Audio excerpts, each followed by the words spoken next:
I thought about doing the Greg Popovich talking about the Gatorade, but I'm not cool enough for that yet. Well, we'll take our first question from John Corrales, Grant. Thank you. Hey, Grant. First question, how does it feel to finally not be a rookie anymore?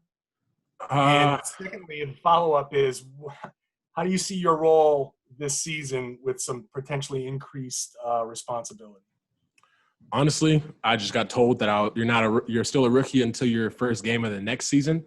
So I don't know. I think it's nice to not be a rookie. I kind of took advantage of saying that was my birthday, so I don't have to do nothing. But it feels pretty good just to feel that I'm a year in the league, and it feels feel confident going into my next year. And then there's just a lot of opportunity for this team. Losing Gordon is definitely tough because he's such a great player and also a great guy. But I think it just gives a lot of guys opportunity to step up into their roles and expand their roles, if anything. And we added a lot of great additions with Tristan and Jeff, and then a lot of our team back. So we're familiar. We know our system. So we kind of have an advantage going into this next year. Next question, Grant, is from Chris Ryan. Hey, Grant. Wanted to ask you, what do you think are some of the specific areas where you've gotten better since first stepping foot on the floor in the NBA? Honestly, I just think it's been progressive improvement throughout. I've been able to expand my range for my jump shot. I've been able to defend a lot quicker guys as well as being on the perimeter.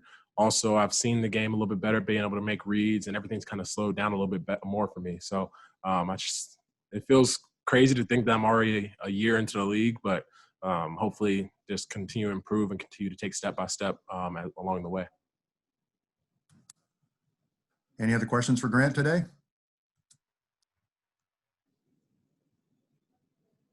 Short one. No. Next one is from Tom Westerholm, Grant. Sorry not to let you off the hook, man. You played quite a bit of small ball 5 last year. Just curious, do you kind of anticipate playing maybe a little bit more 4, with Tristan Thompson coming in, and just what are some of the challenges of playing like a 4 as opposed to a 5? I just kind of think that with Brad, you kind of never know. So I might play 5, I might play the 4. I just think that whatever he throws me out, I'll be prepared for it. So the difference between the 5 and the 4 is just a matter of being able to switch and defend quicker guys more often. Sometimes at the 5 position, I might be an ice a week package or send it over package depending on the team that we're playing. But I'm just prepared for whatever kind of my brain just kind of races, and whatever Brad asked me to do, I'm prepared for. Next question is from Keith Smith. Hey, Grant, do you feel like you're in a good spot to learn from Tristan Thompson and then a guy like Daniel Theis, because so much of their skill is being able to switch and hold their own on the perimeter and things like that?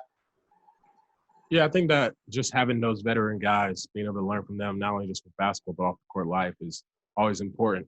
They're both great human beings. That's something that I could say about both of them. Just even in the short time that I've talked to Tristan, he actually might talk just as much as I do. So it feels pretty cool to actually know someone in the league kind of like myself in terms of speaking a lot. But he's definitely came in with a smile on his face. He seems like he's ready and prepared to hopefully help this team get to where we want to be. And I think everyone else is kind of excited to have him, as well as Jeff. Mark D'Amico. Hey, Grant.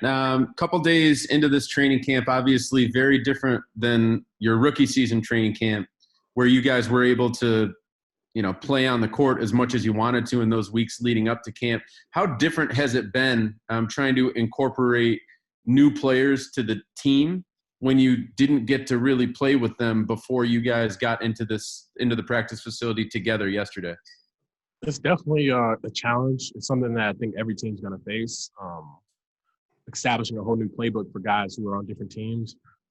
Tristan's been in Cleveland for the past couple of years. Jeff has been in Minnesota and Atlanta. So just kind of the fact that they're very intelligent guys helps.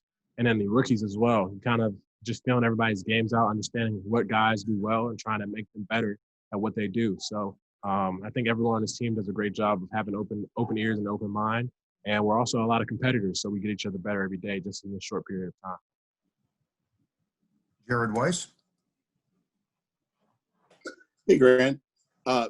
you mentioned the playbook just now. You know, in your first year, you had a lot of your kind of like go-to actions and you would space the floor a lot. But how much are you learning to go deeper into the playbook and take on more roles on each end? And then more importantly, what is your preseason Catan record so far? What is my preseason what? I can't hear the second part.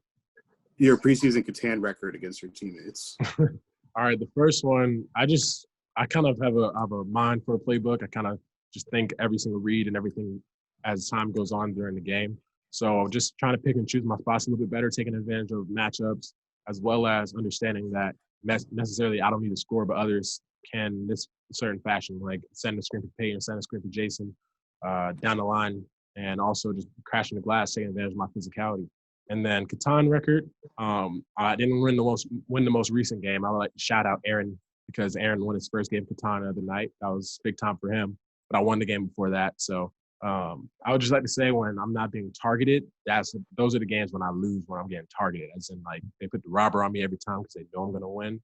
But that happens very often. So if they ever say that I'm not the best Catan player, ask them why, because they all have to target me. So my record is probably, I think I've won 5 or 6 games, or 4 games, and then Peyton's won 4 or 5, and then Aaron's won 1. So even right now, but they'll probably sail as time goes on. We'll probably involve more guys as time goes on.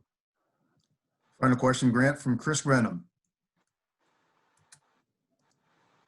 Hey, Grant, you kind of mentioned it there, but how's it been, getting to know Aaron and Peyton as they've come in? I know you've spent some time with them in their first couple weeks here in Boston. They're good guys. That's something that I think that the team loves. And Danny and those guys picked great guys who could fit in with this culture, fit in with this team. And they're very receptive. They're like sponges right now, just listening no matter who's talking to them. It could be another guy that was just in the league for a year. It might be Tremont. It might be Kimba. You never know. And they still will listen and sit down, as well as they're working their butts off. They still kind of have the college work mentality. So they have to understand that sometimes less is more. It's sometimes pretty good. But I think as time goes on, as the season goes on, they'll learn that.